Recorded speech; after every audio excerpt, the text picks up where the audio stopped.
Grammar Preview 2. Prepositions and Prepositional Phrases. This preview of basic grammar covers the following: how to determine which words in a sentence are prepositions, and how to identify prepositional phrases. At the end of this preview, we'll practice identifying prepositions and prepositional phrases in sentences. To understand how prepositions work, you have to be able to identify the nouns in a sentence. If you feel at all uncertain about your ability to do that, please review the first grammar preview presentation on nouns and adjectives. The basic grammar of prepositions. Prepositions are small words which indicate place, motion, cause, time, manner, and the like. Those which indicate place include in, at, on, near, beside, along, among, over, and under. Among those betokening motion are from, toward, up, down, around, into, onto, and so on. Others show cause, such as because of, for, by, with, out of. English has around 150 small words that can be used as prepositions. Here are a few of the most common: about, above, across, after, and the rest of the words on this slide. However, not all small words in English are prepositions. For instance, what are probably the two most frequently used small words in English, the and a or an, which represent a different part of speech, what grammarians call articles. Another type of small word which isn't a preposition is called a conjunction. For instance, and, or, but, or since. Conjunctions link two or more things, actions, ideas, and so on. Yet another type of small word that's not a preposition is the adverb. Adverbs include words like very, well, soon, there, and now. And in the same way that adjectives modify nouns, adverbs modify verbs, adjectives, or other adverbs. Adverbs are yet another part of speech. Finally, interjections are also small words that aren't prepositions. Interjections include exclamations like, oh, darn, ouch, please. These are often associated with the expression of strong emotion or surprise or pleading. Thus, they're often followed by an exclamation point. Zounds! Back to prepositions. The basic function of prepositions is to show how a noun relates to the rest of the sentence. That noun is called the object of the preposition, which we'll abbreviate as OP. When we encounter OPs in this presentation, we'll color them a nice rusty red to make them stand out. The prepositions themselves will color brown. And once we figure out how to identify a prepositional phrase, we'll surround the whole thing with parentheses to set it off from the rest of the sentence, since it's an independent structure in terms of grammar. The word preposition means literally before, position, placed, because a preposition almost always precedes its object. Actually, preposition is kind of a dumb name for this part of speech. The same could be said for articles like the, which usually precede the word they go with, and titles like Sir, as in Sir Lancelot. But I can't think of any better name than preposition. To call them what they actually are, locational, motional, causal markers, just seems like the wrong direction to go in. Here are a few examples of prepositional phrases. The man in the house. In the house is a prepositional phrase made up of in, the preposition, and house, its object, the OP. The man isn't part of the prepositional phrase, but we'll talk about how it relates to the prepositional phrase in a moment. No one from this city. From this city is the prepositional phrase, from is the preposition, and city is the OP. Stronger because of your courage. Because of your courage is the prepositional phrase. Because of is a two-word cluster creating a single preposition, and courage is the OP. Wandering through the darkness is the prepositional phrase, through is the preposition, and darkness is the OP. He reacted with fear is the prepositional phrase, from is the preposition, and fear is the OP. And finally, taken by hand. By hand is the prepositional phrase, by is the preposition, and hand is the OP.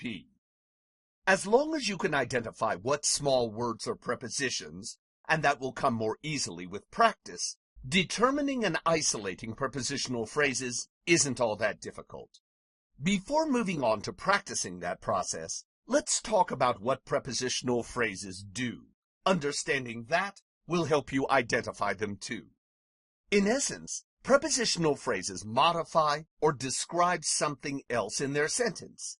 So, a prepositional phrase often acts like an adjective or adverb, a modifier of some sort. For instance, a prepositional phrase can tell you which man by identifying his location, the man in the house. So they're another way of keeping down the number of nouns in English. In other words, when we deploy the prepositional phrase in the house, we save ourselves from having to create a whole special independent noun that means a man in a house. Without prepositions and adjectives, we'd have very fat dictionaries. Prepositions can also tell you why some situation exists. For example, we are all stronger because of your courage. The preposition because of gives the reason we're stronger, that is, your courage, the OP. Here the prepositional phrase explains, or in grammatical terms, modifies, the whole rest of the sentence. Prepositions can also show you how something happened. He reacted with fear. With fear shows the manner of his reaction. So in this sentence, the prepositional phrase modifies the action of the sentence, its verb, reacted. We'll talk about verbs in the next grammar preview, making with fear adverbial, not adjectival here. So in essence, prepositions and their objects work together as modifiers. They delimit the possible meaning of a sentence. But unlike nouns and adjectives, there's no easy test to see whether a word's a preposition or not. Instead, you just have to look for small words followed by a noun or nouns. And please note, there can be more than one OP. So when you're looking for prepositional phrases, ask yourself if the small word and the noun following it work together to modify something else in the sentence. Do they as a team show the place where something happened? Or where it came from? Or why it took place?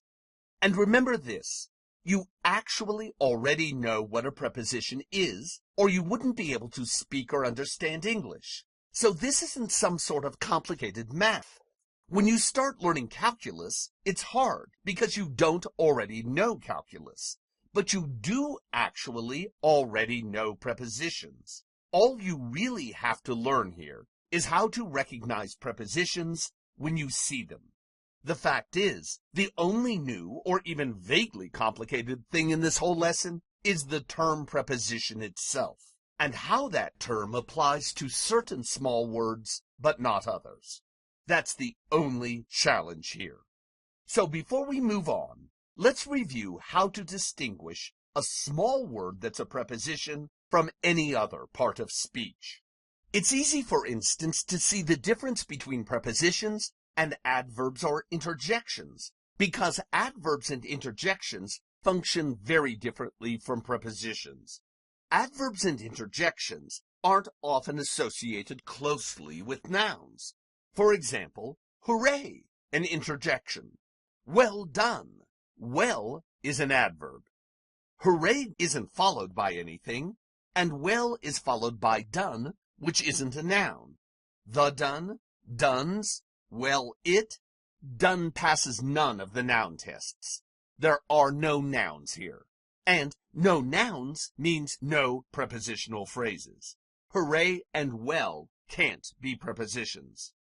Articles like the or a are another type of small word in English that could potentially be confused with prepositions because they're also closely associated with nouns and come right in front of them usually. But articles aren't hard to distinguish from prepositions either because English has only two articles, the and a or an. Learn them and you're done learning the article in English. The one part of speech which may give you a little trouble when you are filtering the prepositions out of a sentence is the conjunction. Words like and, either, or, and but.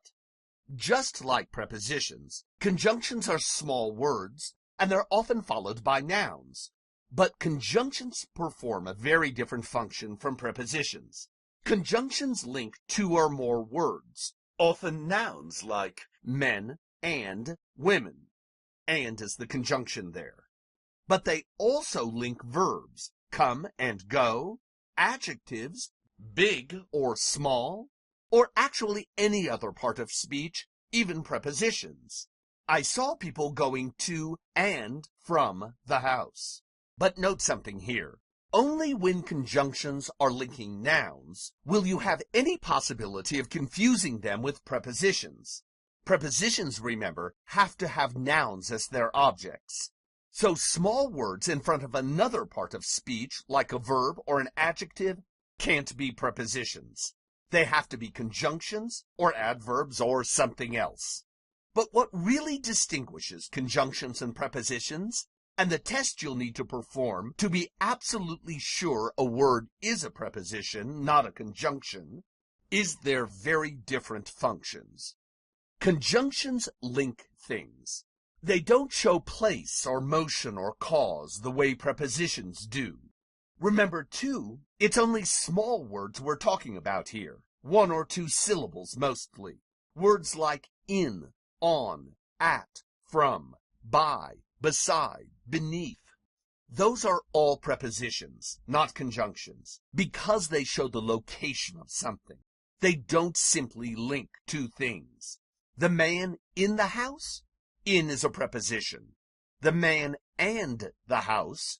And is a conjunction. Besides that, there are not that many small words in English. It's a pretty small list, as any Scrabble player will tell you, and a healthy percentage of them is prepositions. Chances are you'll see more prepositions on any particular page of text in English than interjections or conjunctions. In that last sentence, for instance, there are 3 prepositions, on, in, and of, but only 2 conjunctions, than and or, and no interjections. Darn.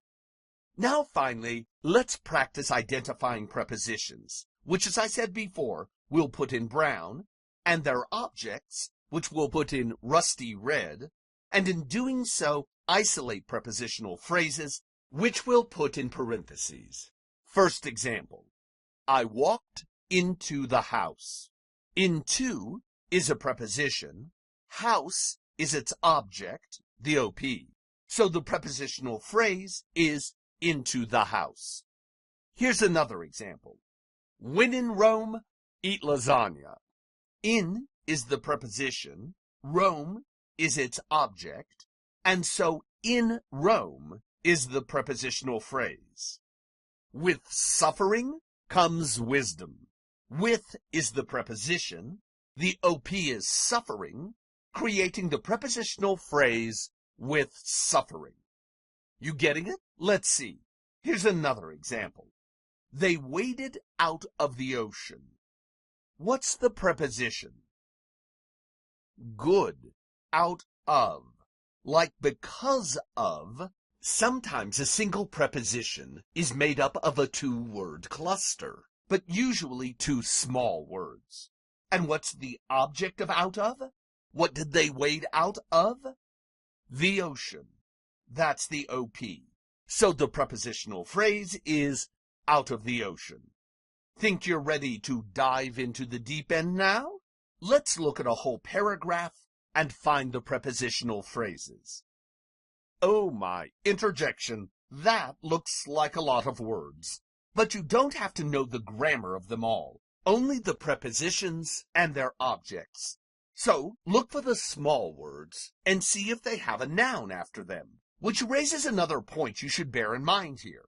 Prepositions have to have nouns. So let's start this analysis by practicing what we did in the last grammar preview, identifying nouns. Remember how to do that? Nouns are things, ideas, names, and so on. In front of most nouns, you can put the article, the or a, or you can pluralize them, or replace them with pronouns, like he or him, she or her, they or them, or it. So which words in this paragraph are nouns? I count 19. That is, if you treat Publius Virgilius Maro, the full name of the Roman poet Virgil, as 3 separate nouns. If you count Publius Virgilius Maro as only one noun, then there are only 17. Only 17. Right. Pause this presentation and see if you can isolate the 17 or 19 nouns in this paragraph. Got them all? Here they are. Now let's identify the prepositions and their objects, and thus which words are prepositional phrases in this paragraph. Remember, prepositions are small words that come in front of nouns, sometimes directly, sometimes there's an adjective and or article in between the preposition and its object. And they're not conjunctions like and, or adverbs like well, or articles like a. So, is a name a prepositional phrase? No. That noun, name, must then not be part of a prepositional phrase. Lots of nouns aren't. Let's move on. Look in front of the next noun, overtones. Does it have a small word in front of it? No. What about Etruscan? It's an adjective. But wait, what about the word in front of Etruscan? With. Is that a preposition? It's small, and it works together with Etruscan overtones to describe name, doesn't it? With Etruscan overtones tells you what type of name Virgil had. So, yes, with is a preposition, with overtones as its object, which means the prepositional phrase is with Etruscan overtones. See how to do it? Let's find another preposition. Look in front of the next noun, village. Small is certainly a small word, but is it a preposition? No, it's an adjective. It tells you what kind of village. What about a? What did we say about a? Is a preposition? No, it's an article. So then, what about in?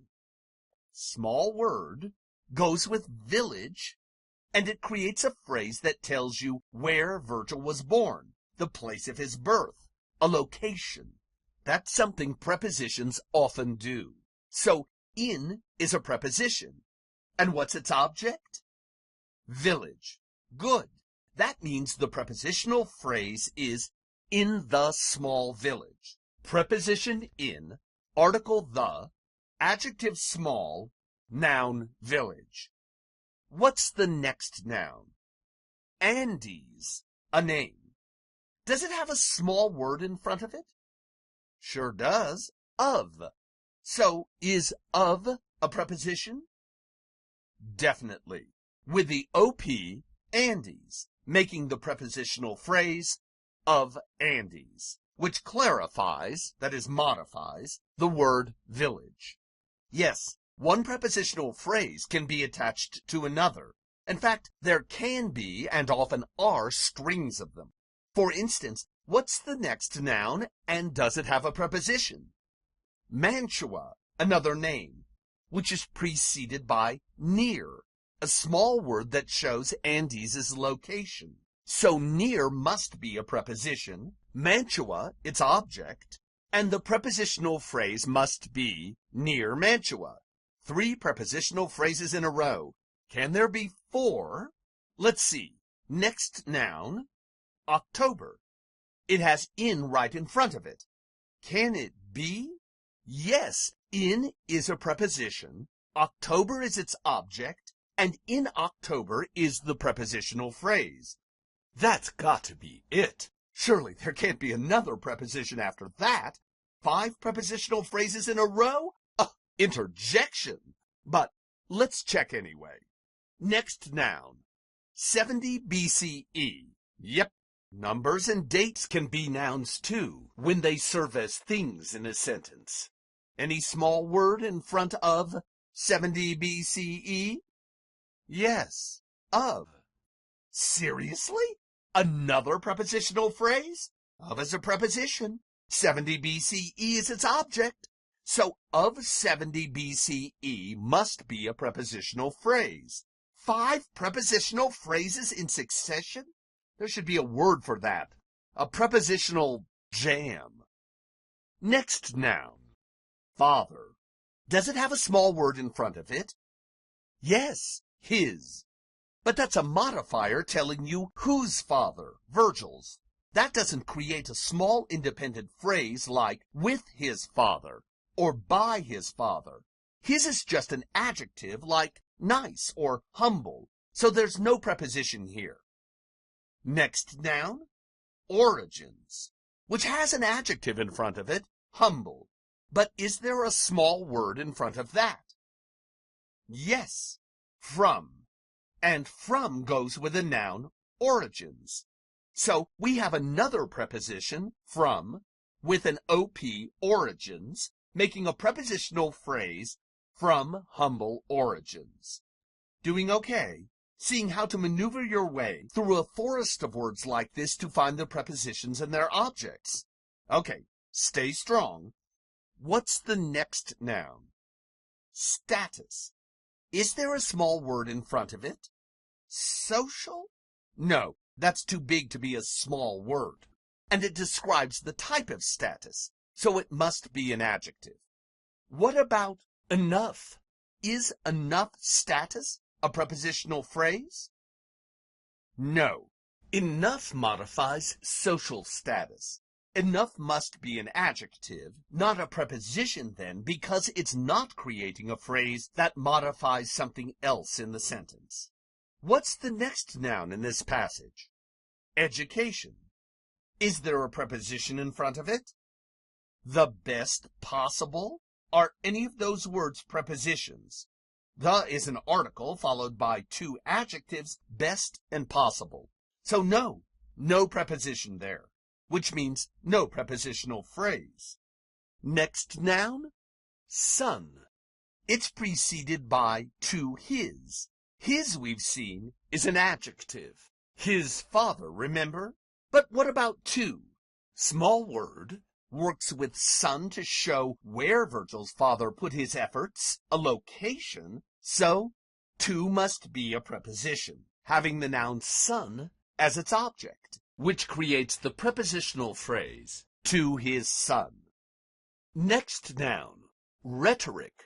That means public speaking. Does it have a small word in front of it? Yes, in. So, is that a preposition?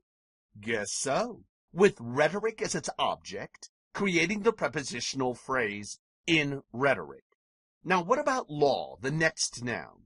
What does that go with? Is that part of the same prepositional phrase as rhetoric? In rhetoric and law. Is that one preposition with 2 objects? One preposition can have multiple objects, almost always linked by conjunctions like and. So the prepositional phrase is longer than just in rhetoric. It's in rhetoric and law. One preposition and 2 nouns, both acting as OPs. The last noun in this passage is time. Is there a small word in front of it? Yes, over. Does over time show how Virgil abandoned law and rhetoric? Definitely does. So over is a preposition, time is its object, and the prepositional phrase is over time. One paragraph with 10 prepositional phrases? English uses prepositions a lot, wouldn't you say? To prove that point, here's another paragraph full of prepositions. Just like before, Let's start with the nouns. There are 17 again, counting the names Caesar and Pompey, which just restate the noun generals. So those three nouns operate as one big cluster in sense, but grammatically, they're all separate nouns. Also, watch out for possessives like latters in line 4 and catuluses at the bottom of the page. Adding this sort of apostrophe to a noun makes it act like an adjective showing possession. But as a part of speech, it's still a noun. Mark possessives like latters and catuluses as nouns for this exercise, and then ignore them. We're not studying possessive forms here. So, including Caesar, Pompey, latter, and Catullus, there are 17 nouns here. Can you find them? Pause the presentation, and when you're done, I'll show you the answers. Here are the nouns. Now, let's see if you can identify which nouns belong to prepositional phrases. Starting with the first, 20s. Does it have a preposition in front of it? Yes, in, after you recognize that his and early are both adjectives. So, in is a preposition, 20s is its object, meaning the prepositional phrase is in his early 20s. Next noun, war. No small word in front of it. Civil is an adjective. So war is not part of a prepositional phrase. Next noun, generals. Does it have a preposition in front of it? The Roman is a combination of the article the plus the adjective Roman. But what about between? It shows where the war took place, a location. So between must be a preposition, with the Roman generals as its object. And since the passage goes on to cite those generals by name, Caesar and Pompey, the prepositional phrase runs rather long. Between the Roman generals, Caesar and Pompey. A bit more complicated than usual, but I think you're getting the hang of this now.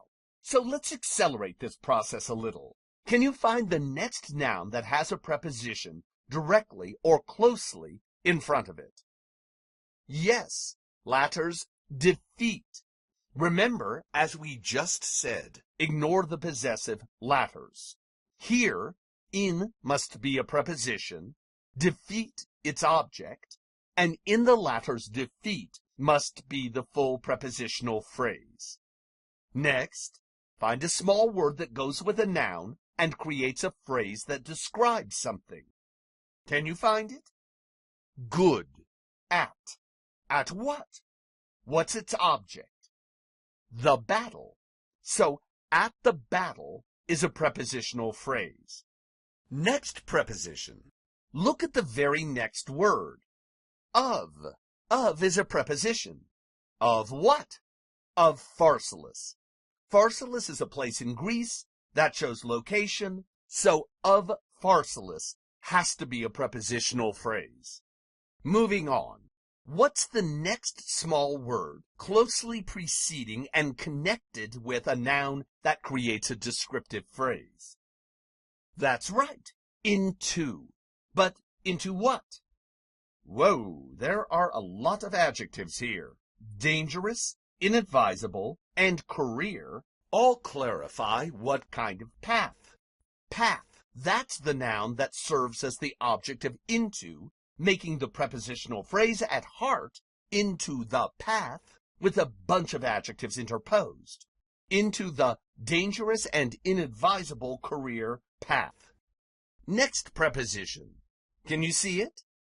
Good. To. To what? To poetry. So to poetry is the next prepositional phrase. And in the next line, is there a preposition? Yes, two of them. The first is of verse, and the second one is in. In his contemporary Catullus's work. Work, that's the object of in. In, work, shows location. That is where Virgil found the model for his poetry. His contemporary Catullus's, that's just a string of modifiers, centering around a possessive Catullus's, all describing work. The preposition in and the OP work make up the heart of this prepositional phrase. Getting it now? Come on. Here's another paragraph farced full of prepositions. 5, in fact. Let's approach this one differently. Now that you're aware of what a preposition is, and you've seen quite a number of them, you find the prepositions. Somewhere in this presentation, you've seen all the prepositions included here. Where is the first preposition in this paragraph? Is there one in the first line? No. How about line 2? Line 3? Yes. Of. Next preposition? Line 4? No. Line 5? What about among? Yeah, that's a preposition. Line 6? I see one. Right. 4. But what about to? That's a preposition too, isn't it? Like we saw above. To poetry. But is begin a noun? The begin? Can you have to begins? In this sentence, can you replace begin with a pronoun like it? No to all 3. So begin is not a noun. We'll learn in the next grammar preview this is a verb.